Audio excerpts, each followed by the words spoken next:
వేదికలో అడుగు పెట్టింది. మరి ఇలా మూగజీవులు అంటే ఆమెకు అమితమైన ప్రేమ. చిన్న ఇష్టం కాదు. మరి ఇలా ఏం సేవ చేస్తూ వచ్చింది, ఎట్టటి సంగతి ఏం చెప్తుందో ఏం కదా చెప్తాలి. ఎట్టటి సంగతి మరి ఇలా ఇక్కడ శిల్పకళా వేదికలో మరి అనేక ఫౌండేషన్ వాళ్ళు, ట్రస్ట్ వాళ్ళు, పారిశ్రామికవేత్తలు అందరూ వచ్చిర్రు. ఏమనిపిస్తుంది, మీరు ఏం చేద్దామని వచ్చిర్రు వీడికి? చాలా సంతోషంగా ఉంది. ఇవాళ మానవ సేవతో పాటు జంతువుల సేవ కూడా మర్చిపోవద్దు అన్న. పర్యావరణ సంరక్షణ అన్నీ మర్చిపోకూడదు కదా, అందరూ కలిసి చేస్తేనే అవుతుందని. కాపాడే మన కన్న అడవి తల్లి మీద కన్నీరే పెడుతుంటే కనికరమే లేదా? అందుకనే ఓ మనిషి ఈ జీవ వైవిధ్యాన్ని కాపాడుకోమని ఎప్పటి సందో పోరాడుతుంది తల్లి. అక్కినేని అమల ఎప్పటి సందో పోరాడుతుంది. ఇలా శిల్పకళా వేదికలో మన నేను కంట్లో పడ్డది.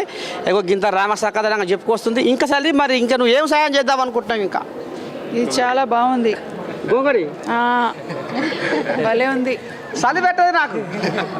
అవును. మరి ఈ గోంగడి పైకే నేను బతున్నా. ఈ ఆడ పొద్దుంటే ఆడవంతా, ఈ ఆడ తెల్లారితే ఆడ లేస్తా. ఇదే సమాజ సేవ. నువ్వు మూగజీవులకు ఏ రకంగా సేవ చేస్తున్నావో నేను సమాజానికి ఇట్లా.